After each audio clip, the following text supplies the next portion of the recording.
Alright, what's up, dudes? It's Trev back again. This time I'll be bringing you a review of the Marvel Legends Juggernaut from Series 6. So this is one of my favorite Marvel Legends of all time. Actually, to mention, this is my favorite Marvel Legend there is. This guy is massive. He's huge. And for when he was released, there was no Build-A-Figures yet. Build-A-Figures hadn't come out, Collecting Connects hadn't come out, so this was just a regular figure. You could buy this guy for like $8, $9, $10, $11, $12, just like any other figure, mint on card when it came out. Although he was really short-packed and he was really hard to find, I never found one in store. I had to buy one later on. I didn't even know he came out at the time because when this guy came out I was in college, and I didn't really know what was going on with figures until I finished, and then I was able to see some at my buddy's house. This guy was actually one of the reasons why I got into collecting Marvel Legends right here. From Series 6, which is probably widely renowned as the best Marvel Legends series there was, this guy is awesome, man. Just awesome. He really, by today's standards, he could be a Build-A-Figure. If they were to re-release this guy, I would expect him to be a Build-A-Figure. They won't re-release him, by the way, so don't worry. That's not what I'm saying, but I'm just saying that, if they ever did, I would expect him to be a Build-A-Figure. This guy's huge, man. And, I'm going to be bringing you this review for legendsuniverse.net, which is a new website I'm currently working on right now, but it should be up pretty soon. Basically what I'm going to do is I'm going to be reviewing all the Marvel Legends figures over, pretty much that have ever been released that I have, and probably get the ones I don't, and review those too, and create a full website with pictures, high-quality pictures, and reviews of every Marvel Legends figure released. Probably a forum and that kind of stuff too. I just bought the domain yesterday, legendsuniverse.net. Not up yet, but it will be up really soon. I'll be posting all my videos there, so you can watch them through the website as well. So I thought, what better way to start off a review of Marvel Legends, to start it up, than to review the Juggernaut. So this guy is an amazing, amazing figure. We're going to get the Marvel Select version tomorrow, actually. I'm going to be reviewing that probably tomorrow when I get it. This guy here, though, I thought, why don't I review this guy first before the other one comes out tomorrow, so I can just kind of get my thoughts out there. I know a lot of dudes have reviewed him so far already, but, I don't really give a shit. I'm just going to do it because I feel like it. And, this figure's so awesome. I just can't get over how awesome this figure is. So a couple things this guy has that the Marvel Select doesn't have. Number one, he has a removable helmet. So you can take the helmet off, and you don't have to buy two figures to get a Kane Marco with the helmet off and the helmet on. I want to talk a little bit about the helmet. This helmet is very nice, very good detail on it. You've got some silver scuffing here, battle damage, and you've got some scuffing around the center, some rust around the center of his helmet there.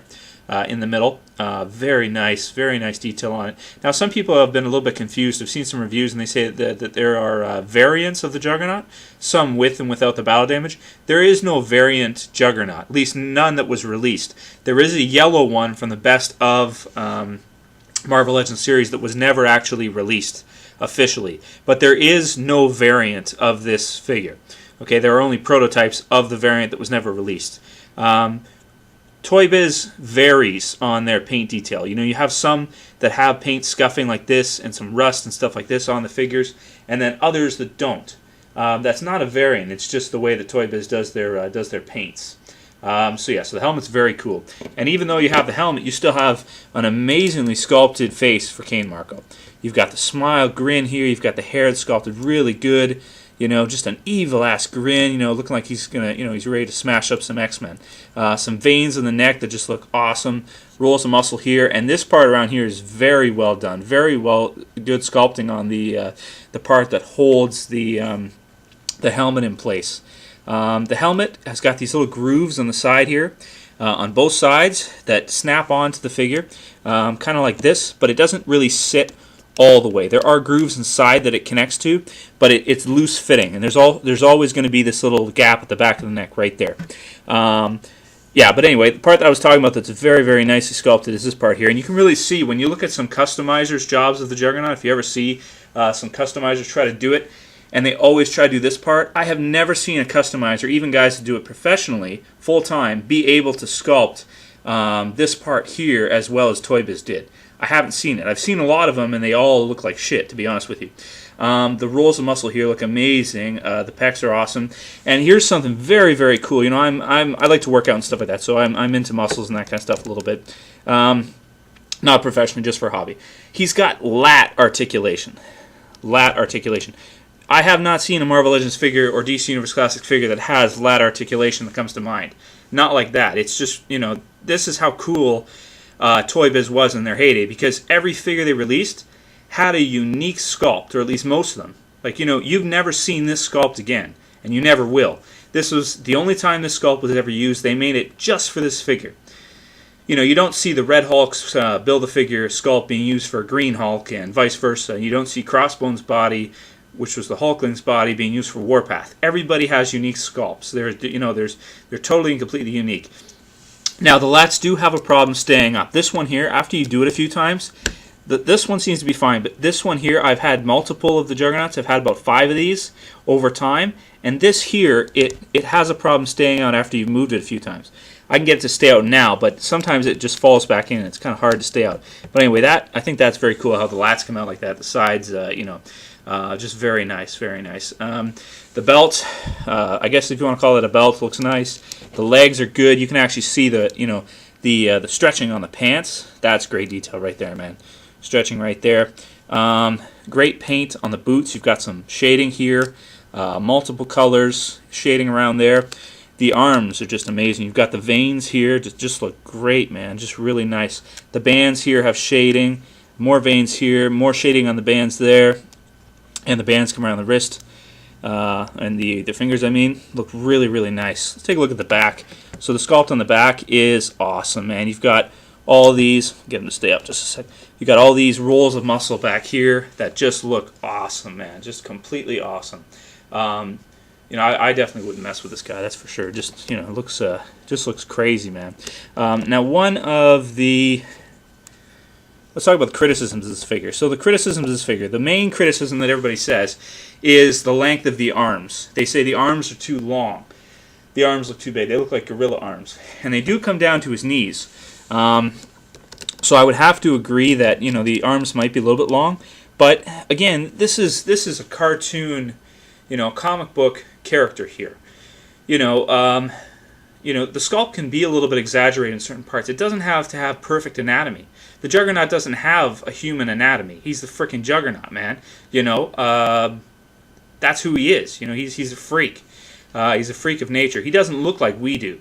So when you get him in poses with him walking here like that, stuff like that, and the arms out, you know, it doesn't look bad. It really doesn't. When you get him in poses where he's got his arms up, you know, getting ready to smash a tank over somebody's face, or, you know, got poor old crippled Charles over his head in the wheelchair and ready to throw him through a window or a brick wall, it doesn't look bad. You know, it looks fine. It looks absolutely fine. No problem with that at all. So that complaint, okay, registered, but, you know, valid. Go screw yourself. It's an awesome figure. Don't give a shit. Anyway, so that just looks amazing. The veins are awesome. Now let's go over articulation real quick. He's got a really strange joint here that I've never seen before, and I don't think we'll ever see again. It's this band joint here, kind of like an elastic band. And you can get some good, like, you know, like, I think this was probably for playing, for kids to play, you know, just for him to frickin' be pounding some X-Men. Pounding some X-Men. Pause for X-Men pounding action just a second. Right, so X-Men pounding action.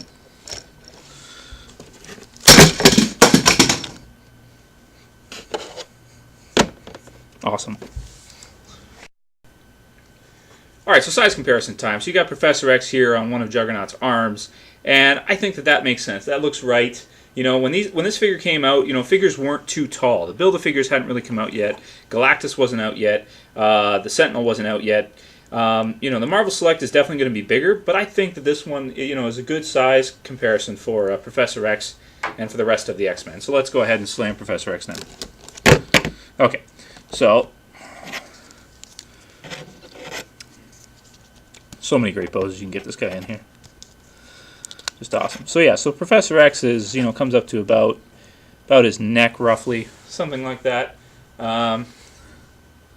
Let's get him in the kind of pose he should be in, something like this. That's good. Okay, looks good. Yeah, so, you know, completely awesome figure here. Let's go over the articulation real quick. Big ball joint at the shoulders.